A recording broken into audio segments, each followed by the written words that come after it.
경전. 굉장히 중요한 주요 경전입니다. 아함경이. 아함부라고 따로 있을 만큼 아함경은 되게 중요하고 그리고 양도 많아요. 요즘에는 이제 아함경이라고 하기보다는 니까야라는 말을 더 많이 써요. 니까야.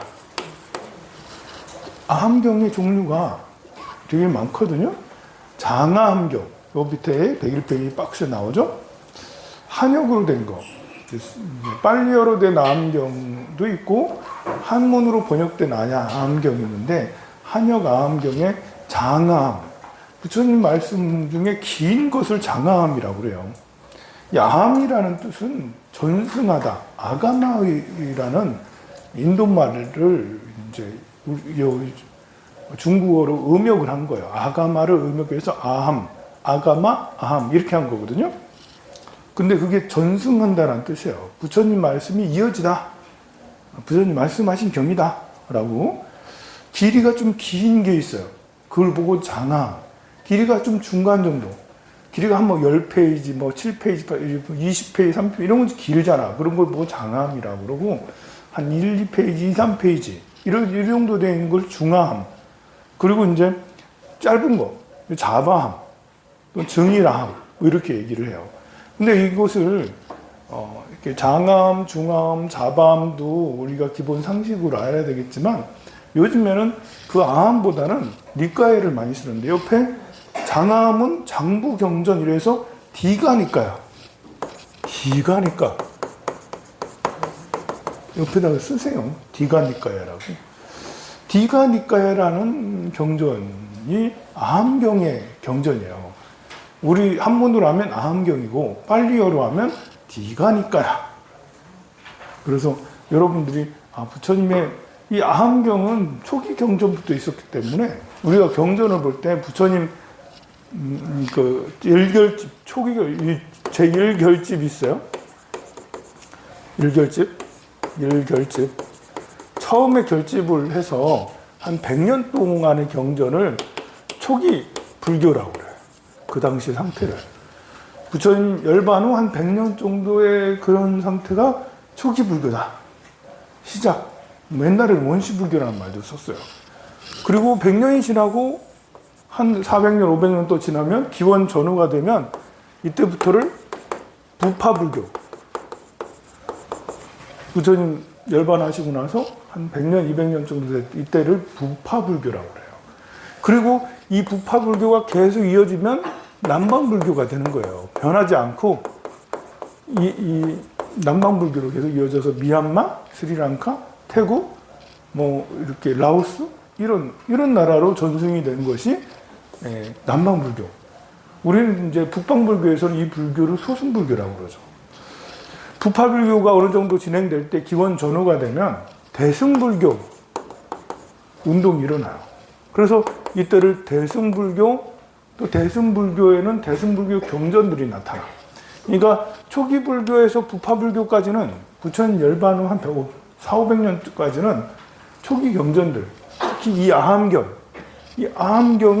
요 전체를 아함경이 계속 초기부터 계속 아함경 가지고 이렇게 수행을 했던 것이죠. 부파불교 시대는 아함경에 대한 주석서가 엄청 많이 늘어나요. 아함경을 해석하는 방법이 다양해요. 부파라는 것은 파가 많아진다라는 거예요. 이파, 저파. 우리 해인사, 통도사, 송광사 각 지역마다 다르잖아요. 해인사는 해인사대로 경전 연구를 하고, 통도사는 통도사대로 경전 연구를 하고, 송광사는 송광사대로 경전 연구를 하니까 각자마다 절마다의 특색이 생기는 거예요. 그래서 자기네 방식대로 이렇게 불교 해석이라는 게 생겨요. 그런 걸 가지고 부파불교를 하는 거예요. 그리고 우리는 이렇게 부처님 말씀 중에 공에 대해서 더 많이 한다. 12연계에 대해서 더 많이 한다. 사성제를 이렇게 본다. 등등의 자기 이 절만의 그런 파가 생기는 거죠. 그런 거를 부파불교라고 그래요. 이게 사실 뭐라고 이름 짓기가 애매하니까 그 당시에 파가 이렇게 많이 만들어져서 거기 부파라고 했다라고 했습니다. 그런데 이제 대승불교 운동이 일어나게 돼요. 대승불교 운동이 일어나면서 경전들도 새로 만들어져요. 그게 바로 금강경, 법화경, 화엄경 같은 이런 경전들이 새로 만들어지죠. 이건 대승불교 경전이라고 그래요. 이거는 이제 북방 쪽으로 전해져서 중국, 일본, 우리나라, 이 중국과 우리나라, 일본이 이 북방불교의 경전들을 많이 받아와서 그것들을 발전을 시켜요. 그래서 남방불교하고 북방불교가 차이가 큰 거예요. 북방불교에서도 아함경이 있어요. 그러나 아함경은 별 중요시 여기지 않아. 여러분들 아함경 읽어봤어요? 니까야라는 말을 들어보긴 했나? 네, 이렇게. 근데 여러분들이 불교대학을 졸업했는데 니까야라는 말을 안 들어봤다면 이거는 가르친 사람이 잘못한 거예요. 이거 글 안 가르치면 안 되는 거예요. 필수 과목이 되는 거예요. 필수로 이거는 꼭 알아야 돼 라는 게 니까야예요. 부처님 말씀의 가장 기본이 되는, 먼저 나온, 가장 이때부터 있었던, 부처님 열반 후부터 계속 있었던 경전이 아함경이에요.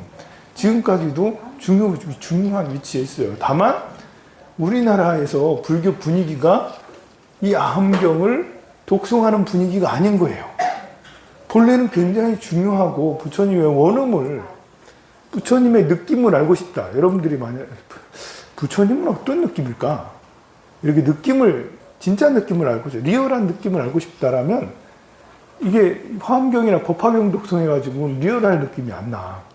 그건 뭔가 포장됐고 뭔가 또 성역화하고 더 전지전능한 부분을, 신통한 그런 부분을 더 많이 부각한 거고, 진짜 스승 같은 부처, 지금 현재 딱 나타나서 이렇게 말씀해 주실 것 같은 그런 거는 아함경의 경전이 더 가깝다라는 거예요. 그런데 아함경을 모르고 있다? 이러면 이제. 자, 그래서 대승불교에는 금강경, 법화경, 화엄경들이 새로 나타나면서, 그리고 이 대승불교는 이 대승의 경전들에 대한 위대성, 자부심이 너무 대단해. 이 경전이 훨씬 훌륭해. 법화경이 너무 대단해. 금강경이 너무 대단해. 화엄경이 너무 대단해. 그러다 보니까 이 아함경은 그건 소승이나 하는 것이 라고 폄하를 할 정도였습니다. 너무 내가 프라이드가 강하다 보니. 그리고 이게 새로운 게 만들어지면 기존의 걸 까야 돼. 새로운 게 만들어지면. 세절이, 황룡사가 세절이야. 막 번석을 막 해. 저 백양사 가봐야. 저 문수사 가봐야. 요즘의 대세는 황룡사지.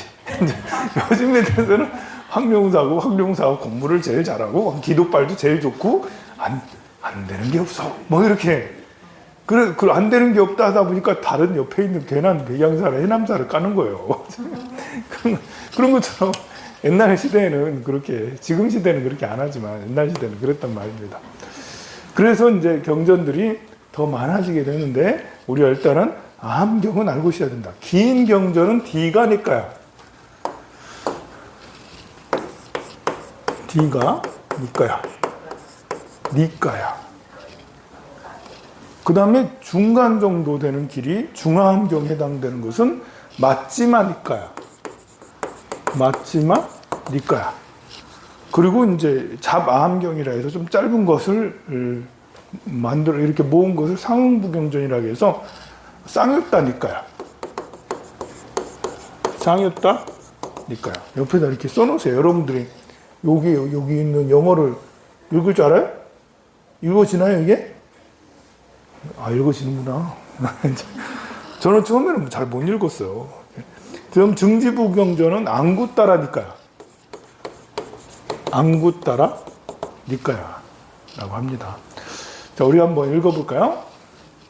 D가 니까야. 그 다음 맞지마 니까야. 쌍유따 니까야. 안구따라 니까야. 한 번 더.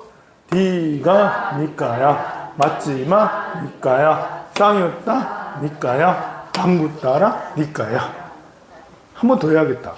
D가 니까야. 맞지마 니까야 쌍였다 니까야 안구 따라 니까 한 번 더 D가 니까야 맞지마 니까야 쌍였다 니까야 안구 따라 니까야 이러면 니까야 안 잊어버리겠죠.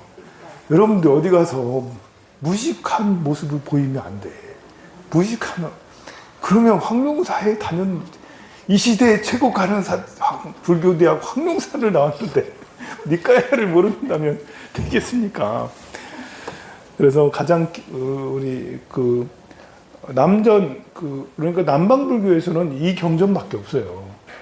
금강경이나 화엄경, 법화경은 대승불교권에서 발달된 거라서 남방불교로 전해져서 활발하게 퍼지지 않았어. 그래서 남방에는 없어요. 그다음 그러면 암경이 이런 경전이구나. 라는 암경을 여러분들이 모르는 건 아니에요. 부처님 생애를 읽어보면 이게 암경에서 발췌한 거라고 생각하면 돼요. 그러니까 부처님 생애의 많은 부분이 좀 부처님의 느낌이라는 게 강하잖아요. 보면 부처님 이렇게 살았고 이런 말씀을 하셨다라는 거잖아요. 보살님 그건 뭐예요?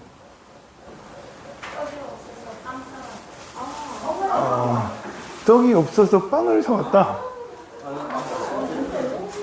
보살님이 공양 내시는 거야? 와, 우리 충무보살님에게 큰 박수 부탁드립니다. 세상에. 자비를 들여가지고, 빵도 사와 주시고. 네. 여러분들의 선배는 저렇게 훌륭한 분도 있어요. 본받은 아주 훌륭하신 왕만두. 세상에. 따끈따끈하네요. 지금 드셔가면서 원래 수업할 때 드셔가면서 해도 돼요. 지금 드세요. 지금 드셔가면서 강의 들으세요. 뒤에 차도 있으면 차도 좀 드시고 이게 네, 드셔가면서 말은 마시고 이렇게 우리나라 불교에서는 법회를 하거나 그럴 때 법문하고 그럴 때 음식을 먹는 거를 굉장히 예의 없다라고 생각을 해요. 앞에서 강사가 막 강연하는데 여러분들이 계속 막 주워먹고 그러봐. 학교 다닐 때 그 도시락 까먹다가 엄청 맞췄잖아. 그런데 티베트 가면 안 그래요. 티베트 달라이라마 법회 가면 달라이라마 존자님 막 설법을 하고 계시는데 그 중간에 티베식 빵이 있어요. 티베식 주식이죠. 빵 슉 돌리고 그리고 수유차라고 해가지고 차를 쭉 다 돌려요. 그러면서 이제 먹어가면서 이제 달라이라마 존자님 법문을 듣는 거예요. 티베트는 왜 그렇게 됐냐면 음식이 귀하잖아요. 티베트는 이제 강연을 많이 하고 그래요. 법회를 많이 하는데 법당에 다 모여서 이렇게 있으면 법문 중에 사람들이 대중공양을 내고 막 그래요. 그렇게 해서 법문 중에 이제 이렇게 차도 우리는 법문하면 길게 해봐야 1시간 반, 너무 길게 하면 2시간 하고 그러거든요. 근데 거기는 3시간, 4시간씩 해. 그래가지고 중간에 참 시간도 좀 있어야 돼. 그래가지고 법문하는 중간에서도 차를 돌리고 빵을 돌리면서 먹어가면서 이렇게 합니다. 그래서 나는 그게 좀 좋더라고. 자유롭게. 그래서 암경의 정리가 니까야, 디가 니까야, 쌍욕다 니까야, 안굿따라 니까야, 이렇게 맞지만 니까야가 있다. 그 다음에 이제 이 법구경이나 수타니파타도 이 암경의 부류에 속해 있는 거예요. 우리가 많이 들어봤죠. 법구경은 짧게 시 형식으로 되어 있는데요. 담마파다라고 그래요. 전 20장, 26장 423개의 개송으로 되어 있다라고 그러죠. 423개의 개송으로 되어 있는 아주 이렇게 부처님 말씀의 정수만 탁탁탁 뽑아서 아주 우리에게 깨우침을 주는 그런 말씀들이 굉장히 많이 있는 게 423개의 개송으로 되어 있는 게 법구경입니다. 근데 이 법구경 말씀보다 사실 부처님의 이런 느낌이 제일 강렬한 것은 여기 그 밑에 있는 수타니파타예요. 수타니파타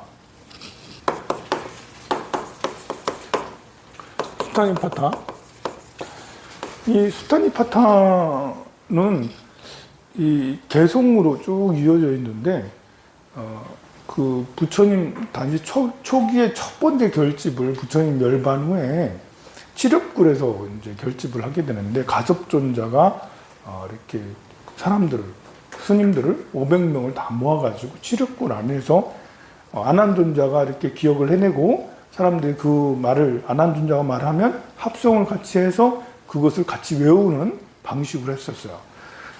그렇게 해서 탄생한 것이 수타니파타 아닌가? 라고 학자들은 그렇게 생각을 하죠. 그래서 최초의 경전이라고 추측되는 것이 수타니파타예요. 그렇다면 우리는 수타니파타 정도는 알고 있고, 또 그걸 독송을 하거나 그걸 읽어본 적이 있어야 되지 않냐. 안 그래요? 이게 아함경 안에 들어있는 거예요. 그런데 이제 여러분들은 이 수타니파타의 일부를 다 알고 있어요. 수타니파타에서 유명한 부분이 있는데, 그게 국민 명언이 됐어. 무소의 불처럼 혼자서 가라. 이게 수타니파타에 나오는 말이에요, 그게. 이렇게 그물에 걸리지 않는 바람처럼, 성남포유에도 놀라지 않는 사자처럼, 그 진흙에도, 더러운 진흙에도 물들지 않는 연꽃처럼 혼자서, 무소의 불처럼 혼자서 가라. 이렇게 되어 있거든요. 이런 말씀들이 계속 이어져요. 무소의 불처럼 혼자서 가라. 이것이 지금 말한 이것만 있는 게 아니라 여러 개를 말씀하시면서 무소의 불처럼 혼자서 가라. 뭐뭐 하니까 무소의 불처럼 혼자서 가라. 라고 얘기를 하죠. 여기서 무소의 불처럼 혼자서 가라라는 것을 그냥 액면 그대로 그냥 직접적으로 받아들이면 네 혼자 잘 먹고 잘 살아라. 이거 아닙니다. 어차피 사람은 내가 태어날 때도 혼자요. 죽을 때도 혼자 가는 거잖아요. 또 돈이 없어도 내가 없는 거고, 배가 고파도 내가 없는 거잖아. 그래서 여러 사람들하고 공동체하고 같이 있음에도 불구하고 항상 혼자인 것이 있어요. 어려움이 있든 즐거움이 있든 외로움이 있든 괴로움이 있든 홀로서기를 해라. 이게 무소의 불처럼 혼자서 가라요. 홀로서기라는 거지, 홀로 선다고 해서 나 혼자만 잘 나가 이런 건 아니잖아요. 사람들과 보시지게 인욕정진을 하면서 나눠 쓸 건 나눠 쓰고 이렇게 하되, 그래도 마음은 홀로 서라. 자, 우리가 불교를 배우는 목적은 뭘까? 우리가 더 나은 행복을 추구하기 때문에 불교 공부하는 거예요. 마음 공부를 마음이 불편하고 힘들어. 마음이 괴로우니까 힘들어. 그러니까 불행해. 마음을 닦으면 더 행복한 게 아닐까? 라고 해서 마음을 닦기 위해서 불교를 다니는 거예요. 그러면 어떻게 하면 행복한 거지? 마음이 넓으면 행복할 확률이 더 높죠. 마음이 좁으면 불행할 확률이 더 높아요. 좁다라는 게, 쪼잔하다는 게 남을 이해하지 못하는 거잖아요. 자기밖에 모르는 거잖아.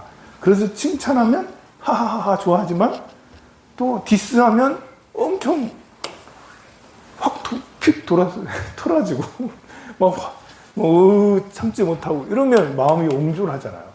먹을 때 혼자 먹고 나눠 먹지 않고. 혼자 먹어도 행복해요. 남들 안 먹는데 나 혼자 먹어도 행복해. 다른 사람 굶는데 나 혼자 먹으면 얼마나 고소한데.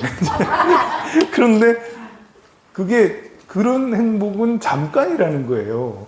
다른 사람들이 날 미워하기 시작하잖아. 그러면 그 후폭풍은, 괴로움은 훨씬 더 커요. 그래서 우리는 혼자 먹고 싶어도 나눠 먹으라. 나눠 먹으면 또 나눠 먹는 행복이 있어요.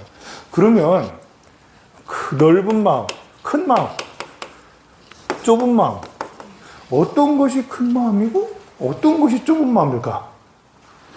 우리가 이걸 구분을 해내야 돼요. 큰 마음은 어떤 것이고 좁은 마음은 어떤 것인가? 이걸 명확하게 구분을 해내는 게 굉장히 중요하죠. 좁은 마음은 일단은 탐욕이 많아. 그리고 화를 잘 내. 그리고 어리석어. 탐진치. 그리고 이기적이다. 나밖에 몰라. 타인을 볼 줄 몰라. 타인을 이해하지 못해. 용서하지 못해, 원망해, 불평해. 원망과 불평, 불만, 이런 거, 뭐, 이렇게 화내는 건 폭력적이죠? 그리고 또 뭐가 있나요? 우울해. 우울해도 역시 마음이 좁아지게 되죠.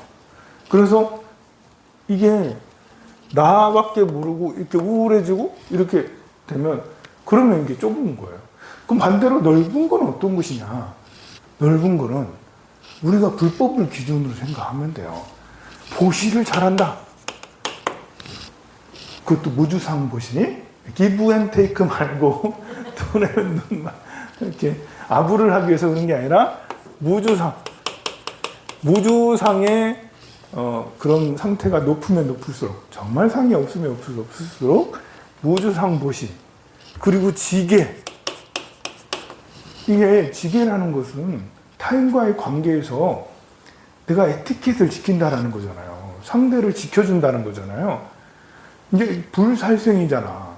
살생을 하지 않는다라는 거는 생명을 보호하는 거잖아요. 그러니까 지계를 한다는 것이 생명을 소중하게 여기는 것은 큰 마음이에요. 여기 생명을 아무렇지도 않게 여기는 것은 작은 마음이죠. 거짓말은 작은 마음이에요. 좁은 마음에 속해요. 근데 여기서는 진실을 말하는 거는 그 마음에 속하죠. 그리고 이렇게 여기 탐욕이긴 하지만 다른 사람들 거를 가지려고 갖고 싶어하는 시기, 질투. 시기, 질투를 하면 마음이 급격하게 좁아져요. 욕심을 내도 마음이 굉장히 좁아져요. 이런 것들을 원망, 불편, 화 이런 것들은 나를 굉장히 응축하게 해요. 좁아지게, 착착착착 좁아지게 해요. 그래서 화낸 상태에서 어떤 선택을 하면 굉장히 나쁜 선택, 옳지 못한 선택을 하기가 쉬워요. 화낸 상태에서 대화를 하면 그럼 싸움으로 이어지게 되죠. 그래서 넓은 마음은 이렇게 진실을 말할 줄 알고, 그리고 생명을 보호하고, 그리고 이렇게 용서를 하고, 이해를 하고, 배려를 하고, 이런 것들이 이제 큰 마음이라고 할 수가 있어요. 믿음이 견고하고, 상대를 끝없이 믿어줘요. 결혼했으면 내가 결혼한 이성을 끝없이 믿어줘. 바람을 10번을 피우든 100번을 피우는 끝없이. 너무 심한가? 믿어줘. 그리고 용서해줘. 그리고 늘 감사하죠. 이렇게 이해하고 배려하고 이런 것들이 여기에 또 이제 옳은 말, 좋은 말을 할 줄 알죠. 이것도 넓은 마음에 속해요. 이게 내 마음에 시기 질투가 많아도 말이라도 넌 예쁘다, 잘했다, 훌륭하다 라고 칭찬해주고 이렇게 해주고, 그래서 이런 이제 또 이제 직업도 영향이 있어요. 어떤 직업을 갖느냐에 따라서 그 사람의 마음이 넓은 마음. 근데 종교적인 이런 것은 넓은 마음을 갖기가 쉽죠. 아무래도. 물론 종교에 있으면서 넓은 마음을 안 쓰는 사람도 있어요. 오늘 이렇게 전 조계종 총무원장이었던 자짜 승자 스님께서 열반해 두셨어요. 세상에.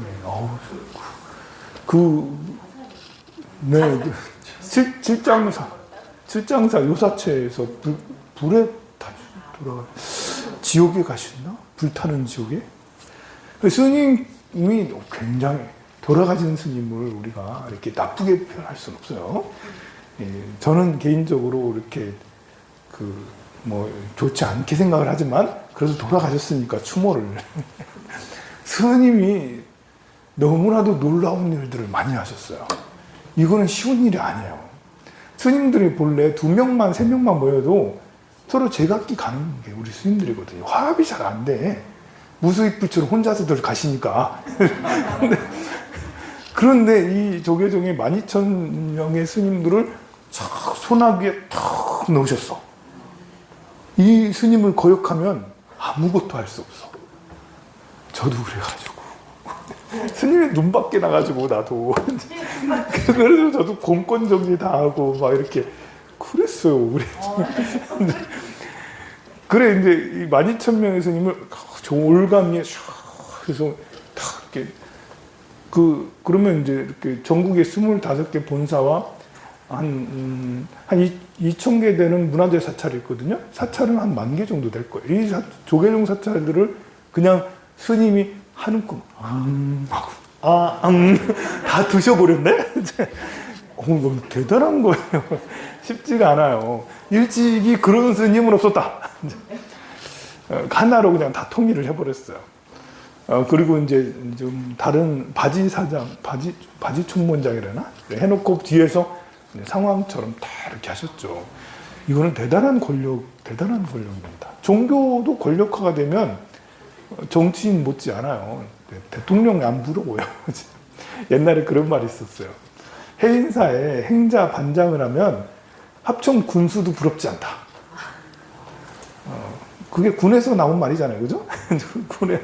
군에서도 어쨌든 옛날에 행자실이 한 50명씩, 많으면 70명씩 막 이렇게 있는데 행자 반장이면 남자도 50명의 왕이거든. 그러면 이제 그 옆에서 상도 따로 딱 받아주고 딱 옆에서 시자가 딱 붙어가지고 일일이 딱 이렇게 다 하죠. 근데 행자 생활은 몇 개월 지나면, 몇 달 지나면 그냥 계를 받기 때문에 다시 또 그냥 또 떨어져요. 원래 화무 11홍 있잖아. 예, 꽃이 아무리 예뻐도 10일이면 그냥 다 떨어진다는 이제 그런 것처럼 어쨌든 스님께서는 그렇게 다 통일을 하셔서 지금은 작년 재작년부터는 상월결사에 이렇게 어디 걸어가는 이런 인도 걷기 이렇게 이런 것들을 하면서 굉장히 이렇게 불교를 이렇게 전법을 하는 그런 방법으로 막 이렇게 성장을 하시는, 그리고 그렇게 해서 나중에 조계종 종정이 되시나? 우리 종교계 이렇게 성철 스님 또는 그 천주교에 누구 있었잖아.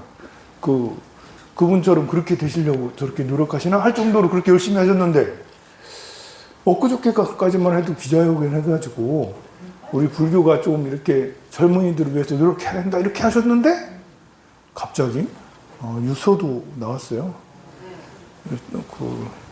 그러면서 이제 딱 이런 일이 있어가지고, 이게 아까운 건지 잘 된 건지, 어쨌든, 극락왕생 또 하시길. 극락왕생 하시길. 54년생이라고 그래요. 그런데 이제, 요 스님처럼 이렇게, 이제, 이게 좀 그래, 좋아해야 될지 싫어해야 될지 이게 약간 애매해요. 이렇게 어떤 부분은 이제부터는 스님이 이렇게 뭔가를 노력할 것 같은 느낌도 있었거든요. 그런데 이제 얼마 전에 한 일주일 정도 됐나요? 김성철 교수가 또 운동하다가 심장마비로 돌아가셨다 하더라고.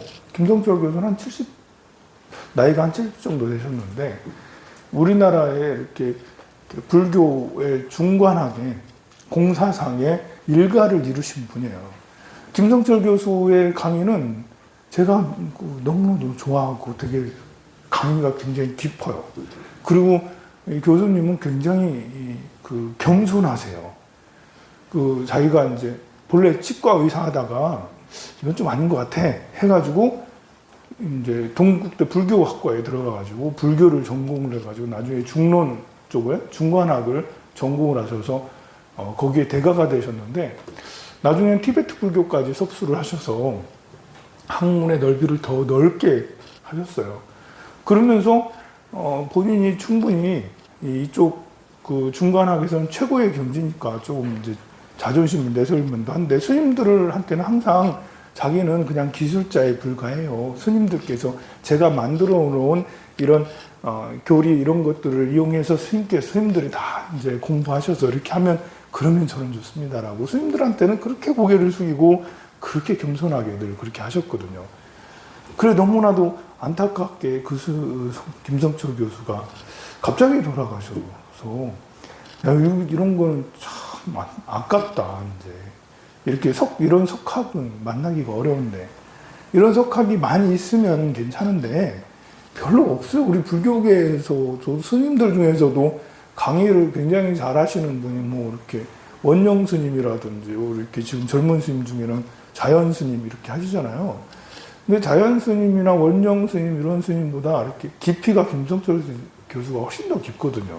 그래서 참 안타깝고, 그래서 두 분의 죽음이 참 대비되는데, 자, 어쨌든, 이제, 그 마음을 그 스님께서는 이쪽으로 많이 쓰시게 만들었어, 보면.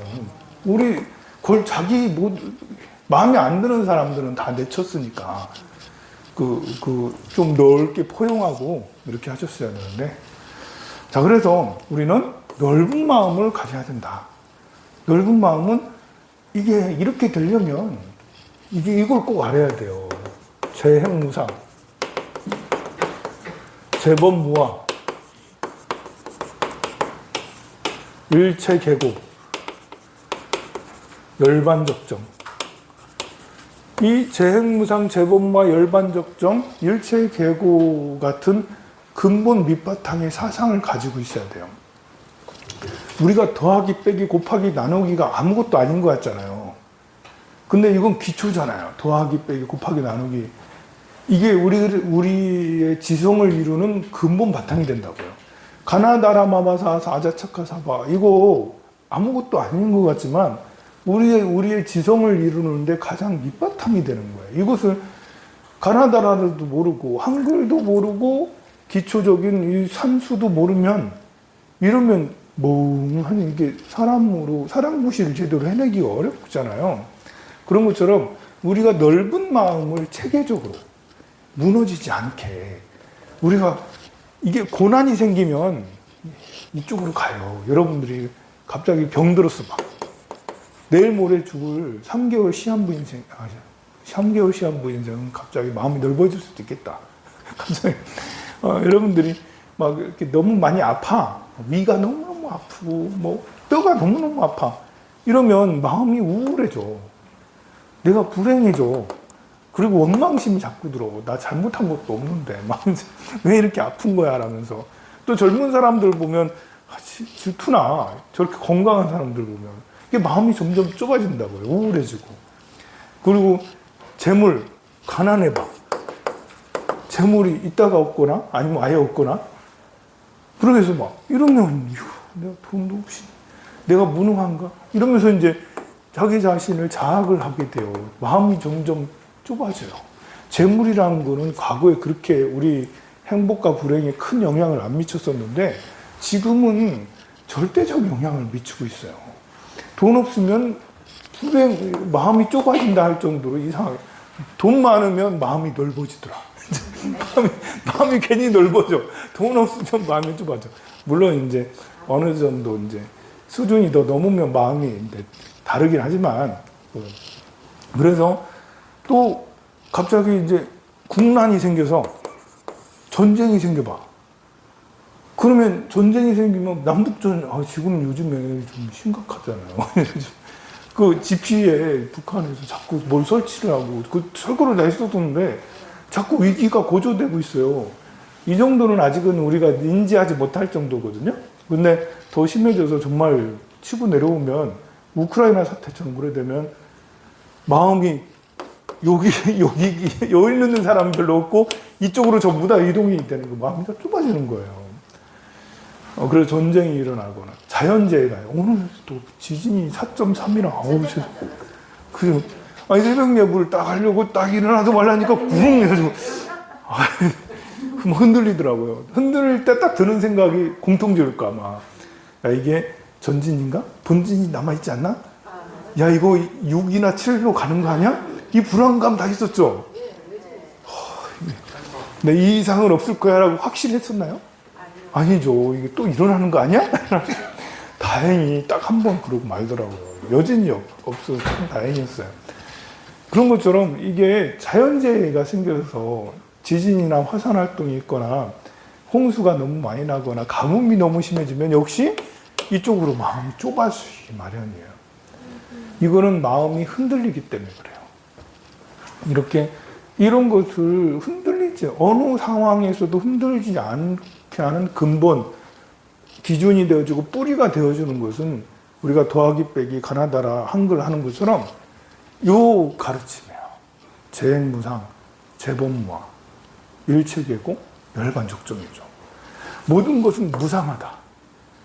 전쟁이 일어나면 어느 순간에 전쟁이 또 사라지기도 하고, 사람이 잘 사는 사람도 있고 못 사는 사람, 잘 살았다가 못 살기도 하고, 또 그러다가 죽기도 하고 또 살기도 하고, 이게 변화되는 게 재행이 무상하다. 모든 것은 변화된다라는 거거든요. 받아들이는 거지. 이 국난이 생기고 또 뭐 가난이 생기고 몸이 아픈 병이 생기고 이런 것들이 그럴 수 있는 거지. 받아들이면 마음이 덜 좁아져. 오히려 마음이 쉬어지면서 그러면서 느낌이 생기면서 마음이 더 넓어질 수도 있어요. 재난이 생기면서. 이 재난이 생겼을 때 총알이 핑핑핑乓 날아올 때 어떤 사람은 이렇게 총 맞은 사람 구하러 가는 사람이 있어요. 어떤 사람은 무서워가지고 돌돌 떨어서 철푸대 아무것도 못하고 오줌 싸는 사람이 있지. 여러분들은 어느 쪽일 것 같아요? 무서워가지고 벌벌 떨고 저는 그런 상상들을 종종 합니다. 하나요, 여러분들? 제가 쓸모없는 상상들을 혼자 살면 그런 쓸모없는 상상. 여러분들은 가족들하고 있으니까 가족들하고 뭘 해야 될 게 많아. 근데 저는 그럴 일이 없으니까 별 생각을 다 했는데 그런 일이 일어나면 나는 과연 벌벌벌 떨고 있을 것인가? 아니면 벌떡 일어나서 저기 쓰러져 있는 사람, 총 맞은 사람 구하러 갈 것인가? 피를 철철 흘리는 사람을 데리고 등이 없고 나는 그 야전병원에 데리고 가서 치료를 해주는가? 아니면 나는 나 살겠다고 저 가가지고 숨을 것인가? 그래 생각을 합니다. 이런 생각을 해도 막상 그런 일이 벌어지면 저도 어쩔 줄 몰라 할 수도 있겠지만 그래도 유비무환이라고 미리 그런 생각을 해놓으면 그런 상황이 있었을 때 대처를 할 수가 있겠죠. 그래서 지진 같은 거 일어나고 화산 날 때 이런 거 일어나는 것도 종종 생각을 해요. 그래서 건물이 무너지면 그래서 이제 그런 일이 일어날 때마다 의연해 하려고 많이 노력하죠. 심지어는 이제 그래서 제가 롯데월드 가는 거예요. 롯데월드 가면 기구를 타잖아. 그래서 이제 거기 그 바이킹을 타거나 뭐 이런 것들을 타면서 스키장도 그래서 가는 거예요. 그런 일이 있을 수 있잖아. 그런 걸 하면서 내가 재난 그런 어떤 위험스러운 상황이 있었을 때 내 정신을 차릴 수 있는가? 바이킹 타보면 여러분들이 정신을 차릴 수 있는가? 나를 시험할 수가 있어. 그래서 하는 거예요. 그래서 이게 모든 것은 무상하다, 변해간다. 그리고 변해가니까 고정된 실체가 따로 있는 게 아니다. 진짜의 모습은, 나의 진짜의 모습은 실체가 따로 있는 게 아니다. 재물의 실체는 따로 있는 게 아니다. 돈의 실체는 따로 있는 게 아니에요. 우리 몸의 실체는 따로 있는 게 아니에요. 아들, 딸의 실체는 따로 있는 게 아니죠. 배우자의 실체는 따로 있는 게 아니에요. 부모의 실체는 따로 있는 게 아니고 내 재산의 실체는, 건물의 실체는 따로 있는 게 아니죠. 여러분들이 사랑하는 그 누군가 실체가 따로 있는 게 아니에요. 그런데 이걸 모르면, 재행무상과 재범무화를 모르면 일체 계고가 되는 거예요. 모두 다 고통이야. 세상은 변해가는데 우리 마음은 붙잡고 있어요. 아들은 점점 성장해서 변해가고 있는데 나는 어렸을 때 내가 낳아서 먹인 그 아들만 생각을 해. 돈은 있다 없다 있다 계속 그러는데 계속 돈이 많아지길 바라고 있어. 계속 돈이 내 옆에 있어주길 바라고 있지. 사랑이란 것도 계속 변해가는 건데 나만 사랑해주길, 내가 좋아하는 그 사람이 나만 사랑해주길. 내가 결혼했으면 계약관계인데 그 결혼이라는 게 나만 사랑해주는 그런 계약서는 따로 있는 건 아니지만 결혼했다라는 자체가 너는 나를 사랑하고 난 널 사랑하는 이런 계약이 맺어진 것 같은 느낌이잖아요. 그래서 그러지 않으면 그럴 리가 없는데, 그지? 사람의 마음은 계속 변하기 때문에 그럴 리가 없는데도 우리는 그런 마음 때문에 서로 갈등하고 그러죠. 또 부모 자식 낳은 것도 마찬가지잖아요. 부모 자식 간의 관계도 계속 변해가는 것인데, 우리는 아이를 낳았으니까 마치 계약을 맺은 것처럼 너는 나의 아들이고 나의 아들은 내 말을 따라야 돼라는 그런 계약은 따로 없으면서도 계약 관계처럼 생각을 하는 거죠. 그런데 그게 아니다. 재범과 재무상이다. 이걸 알지 못하면 모든 게 다 힘들어요. 괴로워요. 그래서 이렇게 밑에 이렇게 마음이 좁아지는 거죠. 재무상과 재범무화를 알면 열반이 적정한 것도 알아요. 열반이 고요하다. 열반은 고요하고 깨끗하고 미묘하다. 맑다. 그러면 마음이 이쪽으로 넓어지는 거죠. 자, 이런 이걸 보고 삼법인이라고 하고요. 삼법인과 함께 실제 이런 것들을 어떻게 쓰느냐? 사무량심 그리고 육바람을 팔정도로 이렇게 여기에 있는 넓은 마음을 넓게 만들어 가야 되는 것이죠. 우리는 넓은 마음을 지향해야 된다. 이쪽을 향해서 나아가야 된다. 세상은 끝없이 마음을 좁게 만들어 가고 있어요. 세상에서 경험하는 것들은 계속 나를 괴롭혀. 그래서 나이가 들면 들수록 점점 마음이 좁아져요. 이제 이렇게 젊어서는 20대, 30대는 마음이 넓어지게 만들어져요, 세상이. 왜냐하면 회사에 나가서 닦이잖아. 시키는 대로 해야 되고, 돈 이렇게 벌어야 되고, 또 결혼해서 자식들 이렇게 또 해야 되니까 내가 세상과 나와 세상이 타협을 해. 내 마음대로 할 수가 없어. 회사에 갔더니 내 마음대로 안 되는 거야. 굽혀야 돼. 사장님, 네, 알겠습니다. 혼날 때. 그래, 내가 굽히니까 점점 내 마음이 커지게 만들어. 자존심 부릴 대상이 아니라는 거예요. 세상에. 그러니까.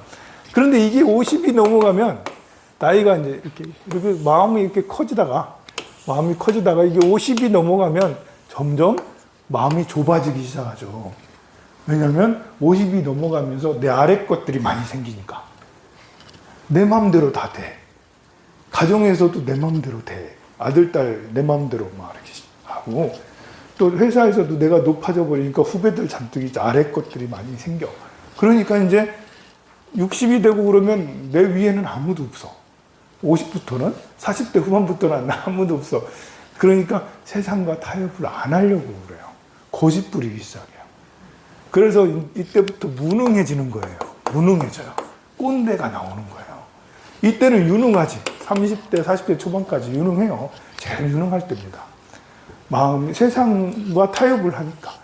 마음이 넓으니까, 넓게 쓰니까. 근데 이제 50이 넘으면서부터는 점차 신체의 힘이 약해져서 그런 것보다 사실은 마음이 점점점 옹졸해지니까 무능해지는 거예요.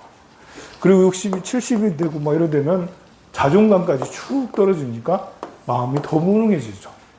그래서 우리는 목표가 더 이렇게 빨리 이렇게 내리꽂으면 절대 안 되고, 그래도 이렇게 유지는 해야 된다. 그래서 힘들지만 공부를 계속 해야 되는 거죠. 불교대학을 다니면서 이런 말을 계속 들으면서 제일 좋은 건 계속 더 높아지는 거죠. 예를 들면 큰 스님 정도 돼야지 막 더 높아질 수가 있어. 우리는 조금 속도를 늦추자. 내려가는 속도를 늦춰서 해야 되지 않는가. 그래서 넓은 마음과 좁은 마음. 좁은 마음은 늘 부딪히기 마련이에요. 마음이 정말 열받아가지고 잠도 못 자고. 여러분들이 열받아서 잠도 못 잔다는 건 마음이 좁아졌다 있는 거거든요. 화가 나가지고 이런 상태 있잖아요. 못 참는 이런 상태, 이런 거 있잖아요. 성격이 그래도 그럴 수도 있는데, 이제 좀 쉬었다 하도록 하겠습니다.